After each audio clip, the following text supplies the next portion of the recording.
Could everybody stand and join me in saluting the flag of our great nation?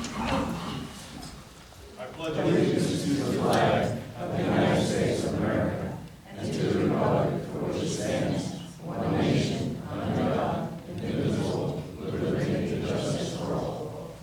Everybody can just remain standing for a minute for our troops, their families, and our first responders, and also Dirk Reitzman had passed away since our last meeting. He was the owner of DJ Cycles in Belmar and lived in Belmar for a long time. So we just want to remember him. Thank you.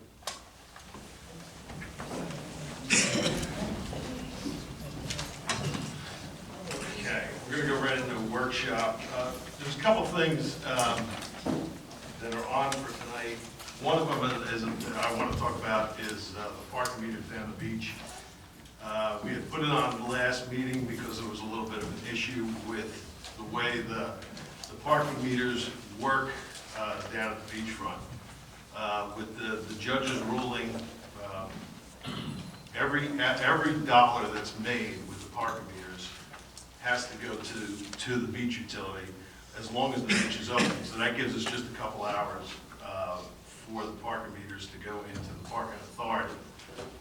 Our issue with those parking meters was that most of the money that went into the beach didn't cover the expenses. The expenses were coming out of the parking authority. So there was a lot of monies back and forth, but what it was going to be was the taxpayers were going to have to supplement the parking authority the way it was set up because of the meters. So after we really took a serious look at it, and we figured out that even if we went to $2, most of that money is still going to the beach utility. So, and if we passed it tonight, we would only have 8 days left of the summer by the time you wait to 20 days to put it into effect. So what we're going to do is we're going to pull that tonight. We're going to table that, and we're going to look at it over the off season and figure out how we could do it. Now, how we could do it is one of two ways. Either we could just make the hours for the parking meters the same hours as the beach, and let the beach handle everything, expenses, all that, instead of having, because very little money comes out of the beach utility to handle the expenses, and that's the problem that we're having. And I definitely don't want taxpayers to have to supplement the meters down the beach. And it gets a little bit confusing, but we've talked about it.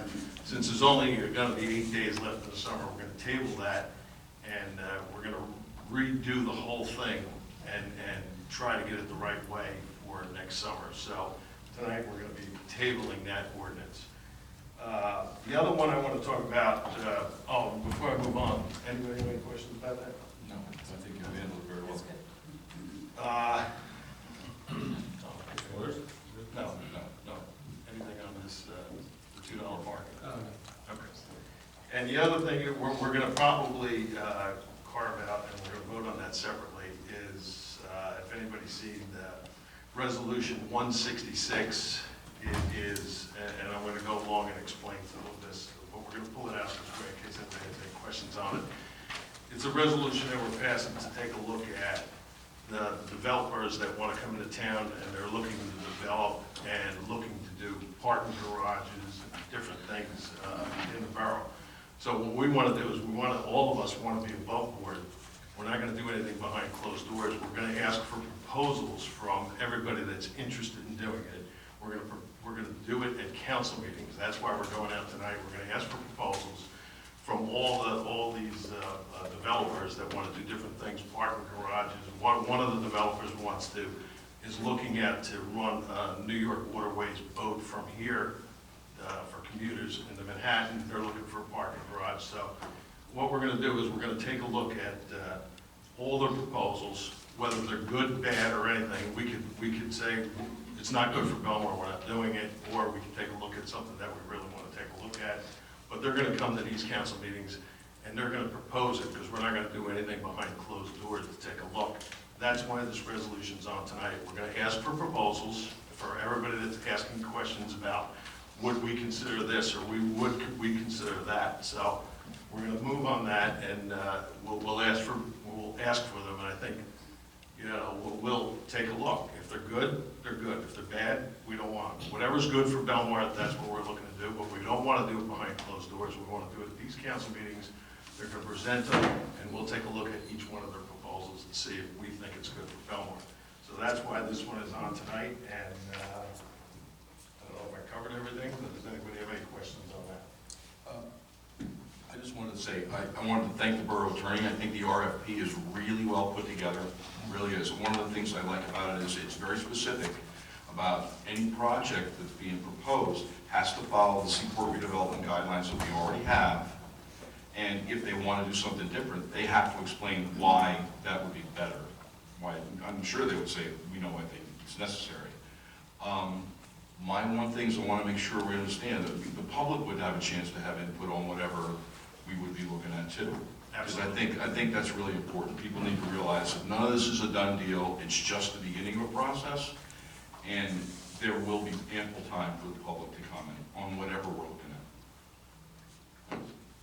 Also, these bids are not binding, so nothing is binding. It's just, we're just looking, we just want to see what's out there, and we're not going to do anything unless it is going to help Belmar, it's going to help the taxpayers, and like Mark said, everything's going to be open and above board. So that's where we stand. Thank you. Tom? Anything? Yeah, and that's the reason why we're doing it this way. I mean, there's been developers questioning, so we're going to open it up. We're going to have public discussion on it. We're going to take a look at it, and we can reject everything that's out there, but we'll take a look. I think in the best interest of Belmar, we'll take a look, and that's exactly what I told all these developers. They can put in their proposals. We'll take a look at them. If we think it's good, we'll move forward. If we think it's bad, they're out. So this is nothing binding. All we're doing is requesting proposals to see what they got in store for us. So I think that's all I have on workshop. Anybody else have anything to talk about?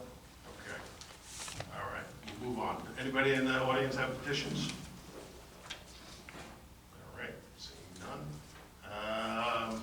April approval of minutes. Can I have a motion to approve the minutes of the last meeting? One second. I'm set. All in favor? Aye.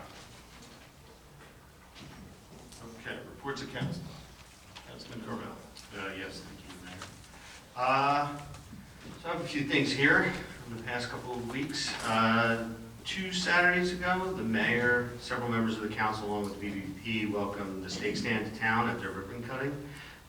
They did put a lot of work into fixing up their storefront there, so wishing them luck here in Belmar. I've started my video restaurant tour with multimedia director John Savia. So on a regular basis, we're going to be going around to different eating establishments and featuring their food and menu items. Last week we were just at Jersey Shore Barbecue. That'll be hitting social media soon. So just keep an eye out for those. And it's just a good way for the businesses in town to get exposure. 2 weeks ago, Councilman Kraken and I spent about 4 hours with DPW Director Mike Campbell. We toured various facilities throughout town, got a better understanding for the breadth and depth of the DPW's responsibilities. I would say that, both of us were impressed to see how quickly things move, how organized the operation is, and how dedicated the DPW team is to keeping things moving smoothly and keep the town operating. One thing, though, I could note is that I was surprised at the sheer number of phone calls Mike handled in the 4 hours that I was there with him. And these are all sorts of things, everything from the EPA calling to talk about the endangered bird nests on the beach and giving them approval to take down the ropes, or however that is managed, to working with the DOT to set work times so they don't back up the marina while they do work over there. So just wanted to thank Director Campbell for his time, and also for all of the DPW employees for all that they do and for keeping it together. And one last thing that I have is that we're getting ready to get the Police Explorer program started up again. It's going to be for grades 6 through 9. Letters are going to go out to all the children, and it's a way for us to expose the children to career paths and emergency services. So, like I said, as the school year gets going, we're going to be sending out letters to the children to participate in that program, and I guess we'll also be looking for some parent volunteers to help out with that. And that is my report. Thank you, Councilman Corvelli. Councilwoman Wong. Thank you, Mayor. Turn on mic. There we go. Thank you, Mayor.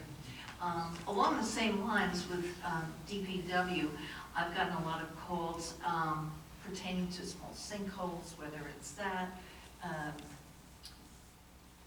any kind of problem. Whenever I've called DPW, it's amazing, and my response from the residents usually is, I can't believe it happened so quickly. They do go out and take care of things extremely fast. Also, I want to thank code enforcement. There was a spot on, I believe it was K Street and Route 35 where I almost got hit. It's 2-lane coming north, and the car has to come out quite a bit, and he was out so close, and I had a car on my left, and honest to God, sorry, Drew, I did close my eyes. It was scary. And that was taken care of immediately, so I want to thank them very much. Thank Frank for taking care of that. I've noticed a lot of people fishing around Silver Lake. Anything exciting, Mike? Yeah, actually, Silver Lake was stocked after Sandy.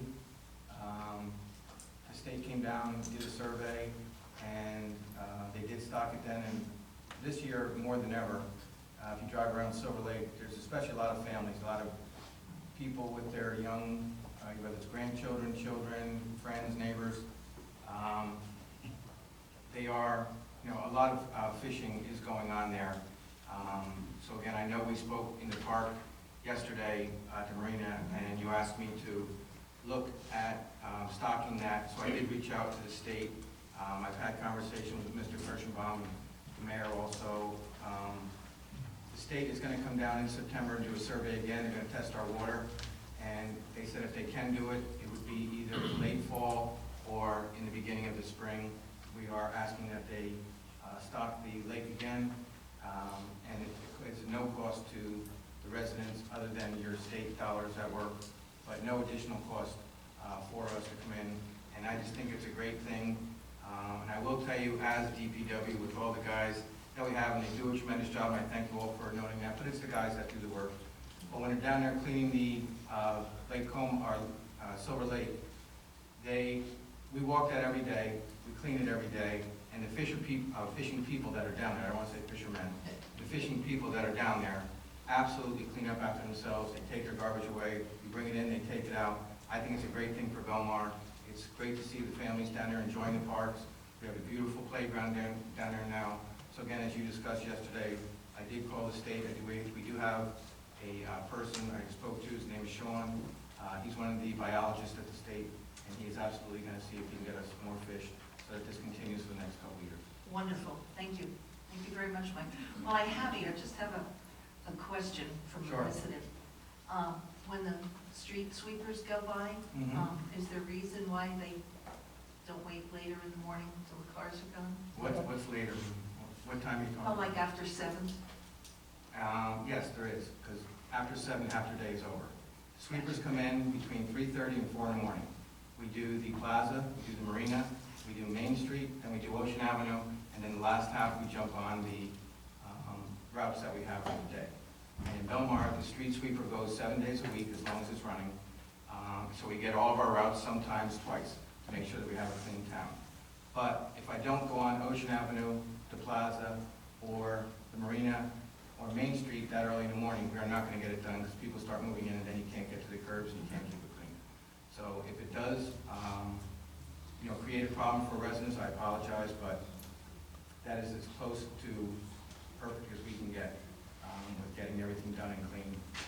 It's unfortunate, and believe me, my guys don't like getting in at 3:30 in the morning, but it has to be done that way during the summer. During the winter, we back off a little bit and go during regular hours because the streets parking is a little bit less Thank you very much, Mike. Okay. And the other committees that I belong to haven't had meetings this summer. We're going to start up again in September. And community policing is running wonderfully. I just have to say, over the last time we did it over 20 years ago, I think what's really helped improve is the advances in technology over the years, so that we have great communication now. And it's been a positive experience. We're going to wrap everything up after Labor Day before we go into then the winter process for the community policing. So we're going to analyze all the information that we've had, and we're going to let you know how it worked out. That's my report. Thank you very much. Thank you. Council President Brennan? Thank you, Mr. Mayor. I got an email from Ed Lippincott, who's the chair of the Environmental Commission. The Shark River Cleanup Coalition is having a kayak sup land cleanup on, where's that date? Saturday, August 17th, 9 a.m. You go to Memorial Park in Neptune City. Like refreshments, if you have a boat, you can just paddle right over if you want to do that. They're definitely looking for volunteers. And it's a great way to like get out on the water, especially on the weekend. And the only other thing I wanted to say is, for those of you who have seen my wife, I wanted to say how much I appreciate all your kind words and sympathy. She broke her arm when we were hiking in the mountains, and she's been pretty tough about it. I got to tell you, I mean, she was on the top of the mountain, she fell, she broke her arm, and she had to hike 4 more miles back down the mountain, and she did it. And my wife is Wonder Woman. So thank you for all the kind words. Thank you. Thank you. Yeah, the other thing that I have to report on, except for saying about all our employees this summer, I mean, the weekends have been great, and we've been having good weather this summer, and all the employees have been really stepping up. Police department, DPW, everybody down at the beach, they've really been doing a good job, and us as council members up here really do appreciate it. The town does look good. They're moving the people on and off the beach, moving people in and out of town, so I really do appreciate it, as long as with everybody else up here.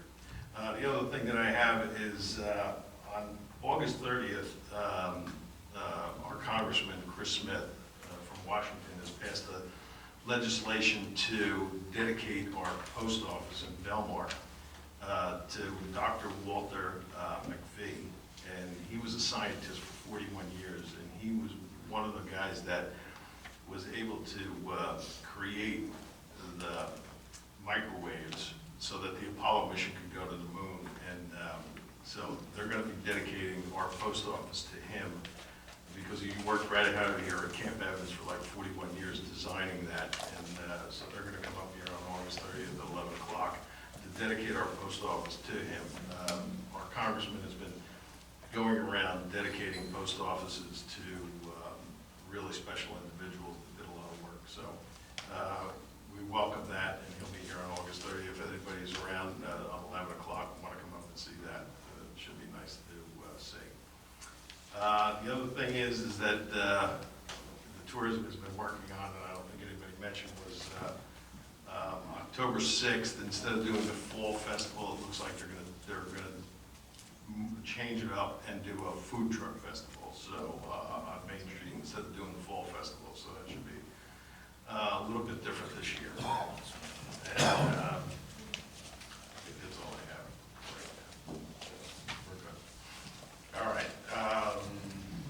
We'll move on to public session on any of the resolution items. All right. So we've got April. Motion to close the public session. I'll make a motion. All in favor? Aye. I'm going to recuse myself for this first resolution.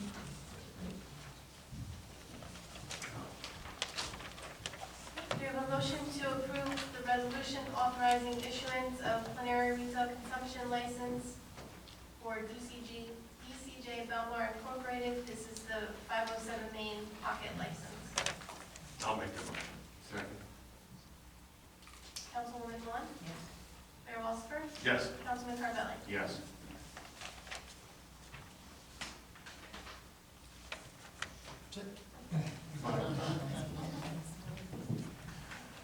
And then can we have a motion to amend amend the consent agenda to remove resolution 2019-166. I'll make that motion. All in favor? Aye. Okay, and then a motion to adopt the consent agenda as amended. I'll make the motion. Second. Okay, Councilman Juan? Councilman Brennan? Yes. Mayor Walker? Yes. Councilman Carvelli? Yes. And then a motion to adopt resolution 2019-166, authorizing advertisement for request for proposals for the redevelopment of the Belmar Municipal Parking Lot. I'll make that motion. Need a second? Councilman Juan? Councilman Brennan? Yes. Mayor Walker? Yes. Councilman Carvelli? Yes. That's it for the resolution. First ordinance is second reading and public hearing. Ordinance 2019-25. This is establishing development fee ordinance for affordable housing. Does anyone from the public want to comment on this ordinance? Yes, Mr. Kramer.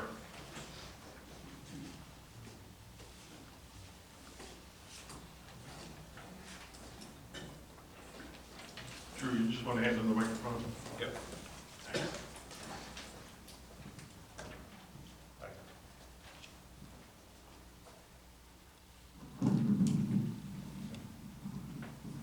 Eugene Creamer, Fourth Avenue. I request a change in the wording of the ordinance. The word "may" is used in the proposed ordinance that you have in front of you. I think that's a bad choice of words. For the Well, we regular- did change it. It's shall now. Oh, We did change it on your recommendation. We took a look at it. It is correct, Yes, that's right. Mr. Nasty? We did change it. It didn't make the original round of agenda thing, but it is changed to say shall now.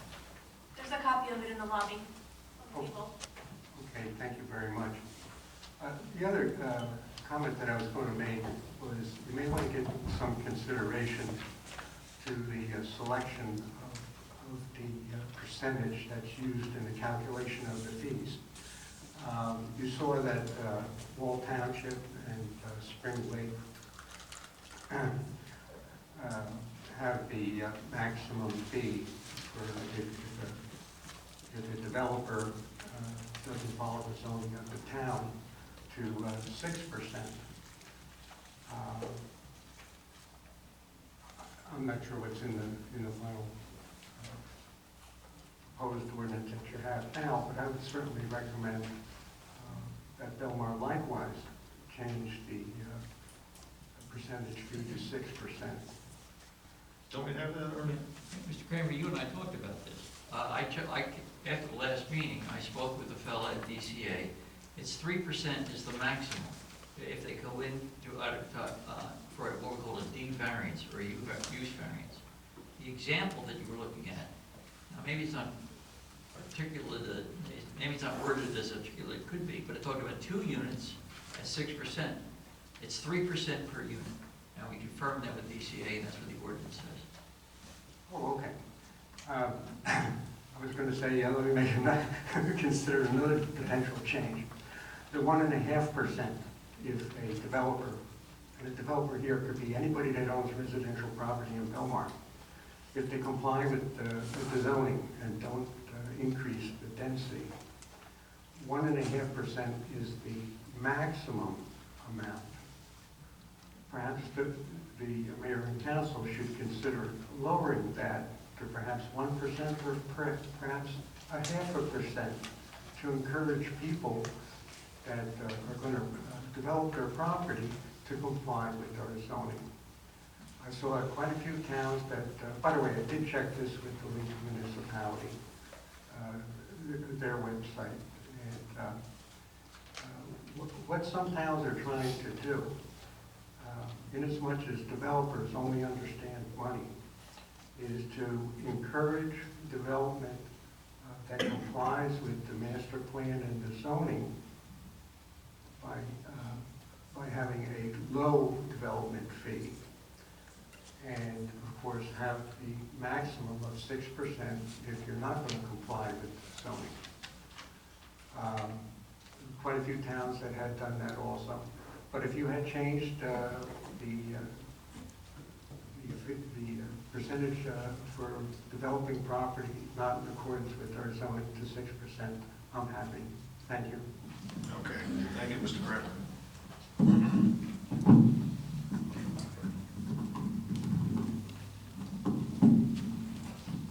Anyone else on this ordinance?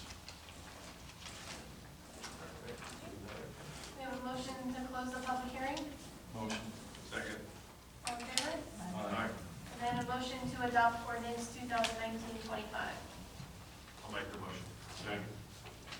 Councilwoman Vaughn? Yes. Councilman Brennan? Yes. Mayor Walker? Yes. Councilman Carvelli? Yes. This is ordinance 2019-27, an ordinance creating a new section under chapter 23 for hazardous materials collection. Would anyone from the public like to comment on this ordinance? Have a motion to close the public hearing? I'll make the motion. Second. All in favor? A motion to adopt ordinance 2019-27? Second. Councilman Vaughn? Councilman Brennan? Yes. Mayor Walker? Yes. Councilman Carvelli? Yes. Next is ordinance 2019-28. This is an ordinance amending and supplementing chapter 26 regarding property maintenance. Would anyone like to comment on this ordinance? Any motion to close the public hearing? I'll make the motion. All in favor? Aye. And then a motion to adopt ordinance 2019-28. I'll make the motion. Second. Councilman Vaughn? Councilman Brennan? Aye. Mayor Walker? Yes. Councilman Carvelli? Yes. Next is ordinance 2019-29, an ordinance amending and supplementing chapter 31 pertaining to the Shade Tree Commission. We have a motion to, or does someone from the public want to comment on this ordinance? Do we have a motion to close the public hearing? Second. And then we have a motion to adopt ordinance 2019-29. I'll make the motion. Second. Councilman Vaughn? Councilman Brennan? Yes. Mayor Walker? Yes. Councilman Carvelli? Yes. And then last is a motion to table ordinance 2019-30. I'll make that motion. Councilman Vaughn? Councilman Brennan? Yes. Mayor Walker? Yes. Councilman Carvelli? Yes. And then next is a public session. Okay, anybody from the public want to come up and speak? Yes.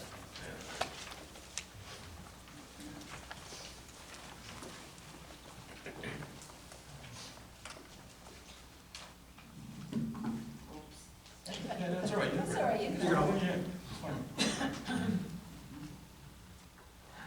Thank you, Mayor. Nothing has changed at our beach. Football is flying everywhere, soccer balls, rackets swinging, large men running while looking up at the sky, not watching where they're going. The weekend before this last one, Tom, who spoke right after me on this subject at the last meeting, managed to coerce a lifeguard, and believe me, I don't blame them for this situation, into stopping one football. Again, it required the lifeguard climbing down off the stand and going over to the fellows throwing the ball, apologizing and explaining that someone complained. They don't do this when they blow the whistle when someone takes a board into the wrong part of the water. They blow a whistle and make a motion that is always understood, and if the person has a question about what happened, they have to walk over to the lifeguard stand. I had some young guests this past weekend, by young I mean in their 20s, who, as it turned out, went to the beach at Point Pleasant and came back and told me that they threw one football once. The lifeguard blew the whistle, made a motion that they easily understood, and that was the end of it. So apparently they can do it. So maybe our beach supervisors could go there and watch them and see how to do it.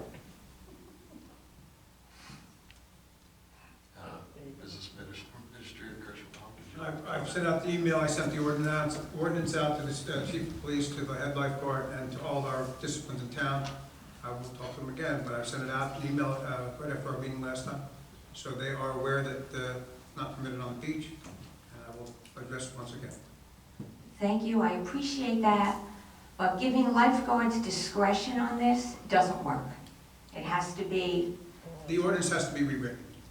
The Yeah, ordinance. it's in there as a discretion, so.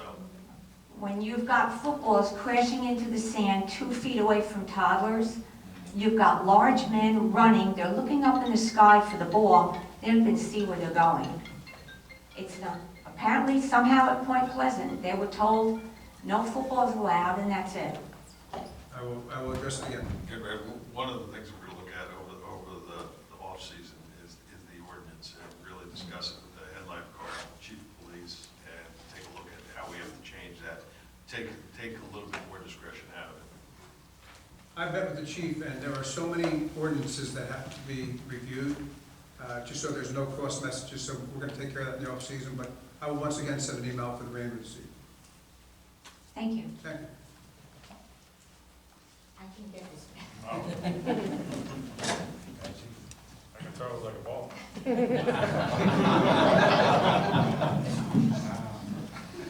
Anyone else? Yes. Mark Pfeiffer, 319 Fifth Avenue. Speaking about lifeguards, so the weekend, the lifeguards at Fifth Avenue were really great. It was a riptide, and it was contained where they could let people stay in the ocean to the left of them and to the right. But it was great. It probably lasted for about 20 minutes, but they just did a great job with that. When you're revisiting the parking, I know last year at the council meetings, there was some discussion about charging at the marina for parking. Yes. Is there anything that we can revisit with that? I mean, I just think like we could probably charge $2 an hour down there for people to park. They might go to the Marina Grill for 2 or 3 hours. They can do it. You know, we give free spaces to the boat owners and maybe a reduced fee for customers of the commercial fishing, you know. Well, that's something that we're definitely looking at, because like even down at the beach, those are premium spots right at the boardwalk. So there's premium spots right around Marina Grill also. So we are definitely taking a look at that. There's some of the problems that we've had where the kiosks that we have, we might be changing companies because of the real issues that we had. We found out we had a service contract that was almost $30,000, and come to find out it only included parts, and the labor was like $300 an hour, so it was crazy. But so we might be looking at changing companies. That's one of the things that we are definitely taking a look at, because down at Marina Grill, most of the parking around Marina Grill is taken up by their employees, and that's why we want to keep the meters down at the beachfront, so that we take the meters out of there. All of our employees will be parking at the premium spots on the boardwalk. So we're definitely going to take a look at that during the off-season down at the marina, because at least around Marina Grill for the premium spots, it's, if you want a premium spot, you pay. So, you know, that's something we're going to definitely take a look at. All right, great. Regarding the beach, too, there's just some inconsistencies, and this is probably something for next year, almost at the end. But like when I was on the beach, and you know, we have the ordinance saying no tents, no canopies, only tents we permit at 3 foot by 3 foot by 3 foot, and only single pole umbrellas no more than 90 degrees. On the beach the other day, somebody had this big red tent set up. And you know, in the morning they come by and they check for your passes. So I just said to the police person, could you just ask the people next to me next time, don't bring me the tent. You know, you don't have to tell them to take it down now, just let them know. And he said, no, tents are permitted. He said, canopies aren't. So I said, well, I don't think that's the case, but I'll double check. And I go up, when I leave the beach, I go up, and the sign right there says, no tents permitted. Which those signs are incorrect. And when I was biking in Spring Lake the other day, they have the exact sign that we need. It has the exact wording of our ordinance. So maybe it'll make it easier for the public, you know, for the beach police, if we just use that proper wording. And I'll send you an email on that. Thank you, sir. Okay? It's one of the problems, and I think the chief can explain some of the situations that we have with that tent ordinance. We changed it again this year. What's a tent, what's a canopy? We want children protected, but we also don't want tents overtaking the beach. So if the chief wants to expand. The tent ordinance, the tent complaints we received last year were quite numerous. Size of the tents are a lot bigger today. The 3 foot by 3 foot tent is not in the ordinance, it has been changed. Oh, it did change. The ordinance was completely changed in the spring for this year. The purpose of the tents that are down there are to protect certainly young children, and the 4-post canopies are not allowed.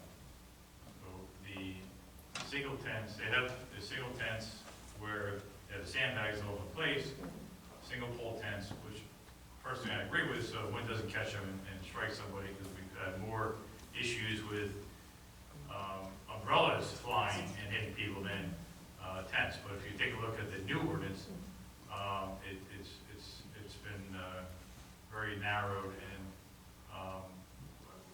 I've not received many tent complaints this year. I was on the website, I downloaded the ordinance, and it still specifically says, and I just downloaded it this week. Yeah, It says single pole, 90 degree, and infant and toddler tents, 3 by 3 by 3. There are 200, and John, our multimedia director here, there are about 275 pages that have to be changed on that entire website. Okay. We are doing that now. We're trying to change the ordinances. We're trying to meet and change conflicting ordinances that we have. We're trying to put the new ordinances that we passed. It's a huge challenge to try to get everything right.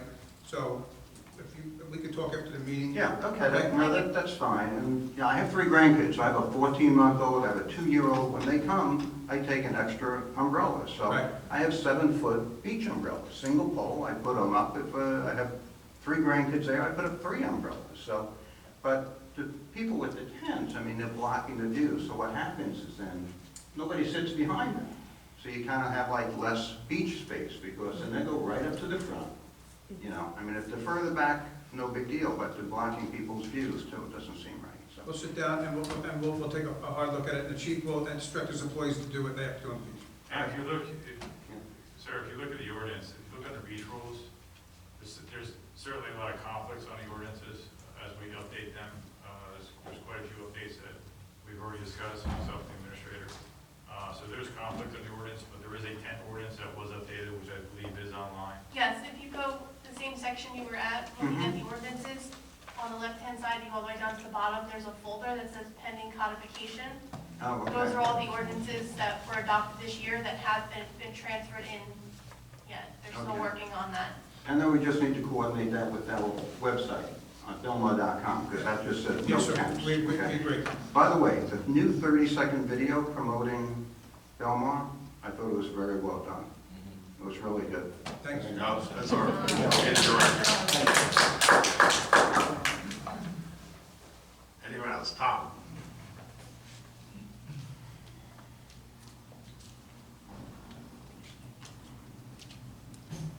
Tom Volker, 527 8th Avenue. I want to thank you guys for what you've been trying to do to keep our taxes as low as you can. So I really appreciate that. And I want to just ask a question about last year's notice that went out and this year's. This year's does not contain the statement, "This is not a bill for advice only." So am I to take that to mean we pay on these? You see what I'm saying? It's, No, That doesn't there has exist. been a problem. We just got, after all the bills went out, we just got notified. Maybe April can explain what happened. It's the company that we use to produce these things. April? Yes, there, with the software company that we use, there was a glitch when they pulled the file to print the bills. okay. So you got one that says advice only, or it doesn't say advice only? It doesn't say, that. I mean, you would assume you pay it. Your taxes are paid for your mortgage or no? I know that in my case, the mortgage company would get this, and I don't know whether they would pay it or not, you know, because it just doesn't say do not pay it. Right, so, yes, so if if you have a mortgage and they escrow money for your taxes. They do, yeah. They have the correct file and they'll be paying it like they normally would. Okay, so it's still that, you don't pay these. You get a separate bill. And we're discussing with the company to see where the problem was and try to rectify it, whether they're gonna send out all new tax bills or whatever they gotta do. But we actually just found out last night, when we had a couple calls on it, and then we started to check it. Even mine is messed up that, when it got to my house, so. Okay. What we're gonna do is, like April explained, we got, talked to the tax assessor and tax collector.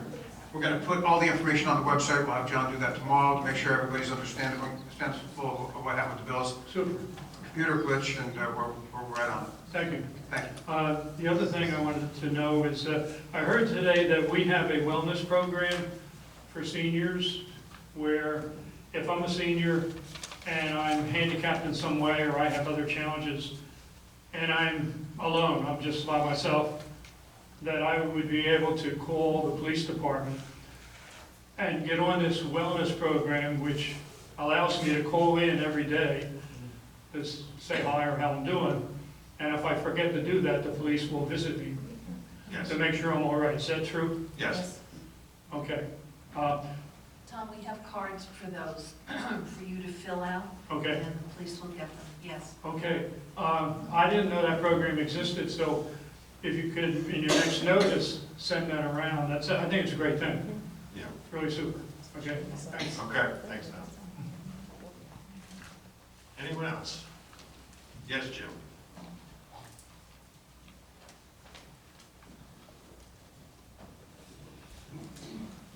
Jim Bean, 606. The seniors were asking if the petition is being considered or not. Yes, we're looking into all angles. Chief of Police has been working on it, so. And you're fully aware that it's a state road, so we have to comply with what the state regulations are. Okay, do you think anything this year is going to be done, or you won't know in time? Chief can update us on that.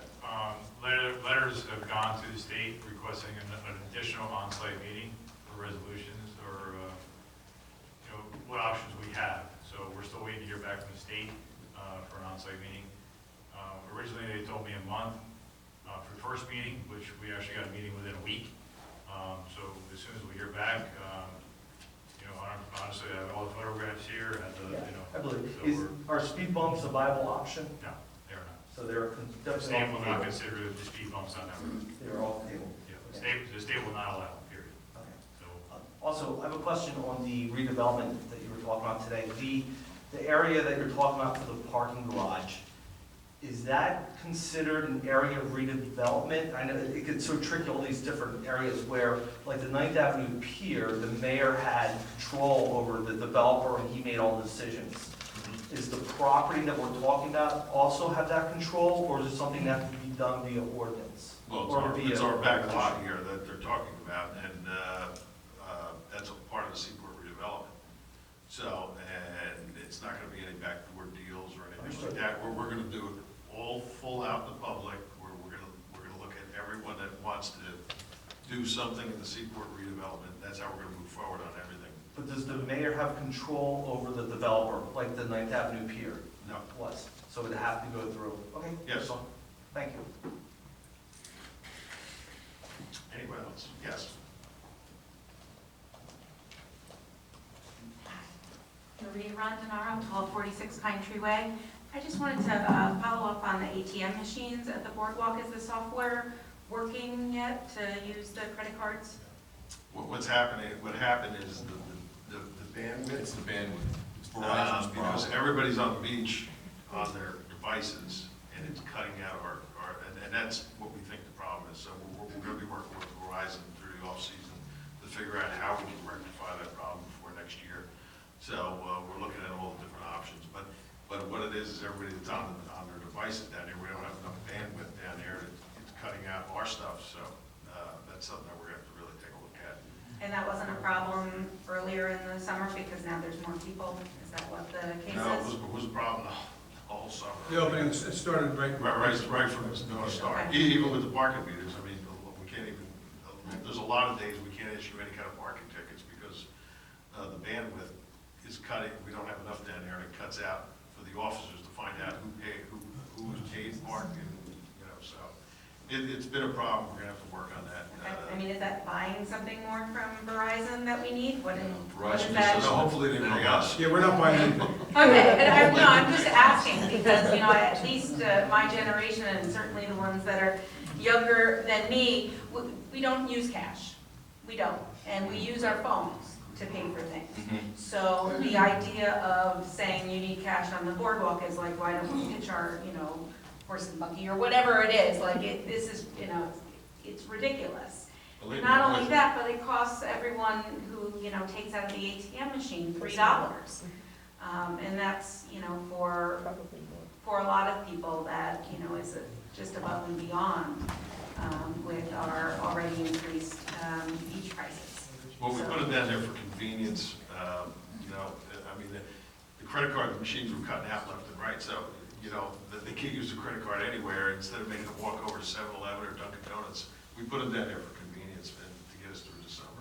Okay, yeah, I would highly recommend that we not make sure that we have that problem settled by next summer, because otherwise we are going to lose our beachgoers. That's up to I mean, Verizon. that's a real big issue for the younger folks. You understand, that's up to Verizon, right? The beach director and I were just having this conversation, yeah. You know, if they were installing 5G, that would probably take care of the problem. But they're not doing that in the foreseeable future, and they're not gonna make any repairs on old technology, because they're gonna spend all their money on 5G, right? You know, just tell those kids to quit using Spotify and watching videos on the beach, on Facebook. Yeah, right, that is all the problem. Yeah, I think we're past that. Where you can do that, Tom. I think you know that, having kids of your own, we're past that. Also, I'd just like to point out, you know, since the last meeting that you've all had, we've had 3 mass shootings in our country. And I think it's very important that as leaders, that we are offering to our town, our state, a message that we won't tolerate white supremacy, we won't tolerate hate, we certainly won't tolerate hate crimes. I know our police do fantastic work. I feel so supported knowing that we have Officer Fabian in the elementary school and all of the officers that are around there. But it's important to us residents to hear it from you, to hear it from the police officers, that we are a diverse town and that we love it that way, and that we're going to protect our town. Okay, thank you. Anyone else? All right, April, seeing none, we have to go in closed session. First, give a motion to close the public session. Second. All in favor? Aye. Okay, next we have a resolution authorizing closed session, whereas Section 8 of the Open Public Meetings Act, Chapter 231, permits the exclusion of the public from a meeting in certain circumstances, and whereas there was adequate notice of the public to the public of this meeting, and whereas the Borough Council is of the opinion that such circumstances presently exist, now therefore be resolved by the Borough Council as follows. The public shall be excluded from discussion and action upon the hereinafter specified subject matter. The general nature of the subject matter to be discussed is pending litigation in the Lake Como Pipe project. Minutes will be kept of the closed session. It is anticipated at this time that the above subject matter will be made public when the need for confidentiality no longer exists, and this resolution shall take effect immediately. Do we have a motion to approve? I'll make the motion. Councilman Juan? Councilman Brennan? Yes. Mayor Walsifer? Yes. Councilman Carvelli? Yes. So after the closed session, we'll be returning here just to close out the meeting. There'll be no other action taken. Yes, and thank you all for coming out.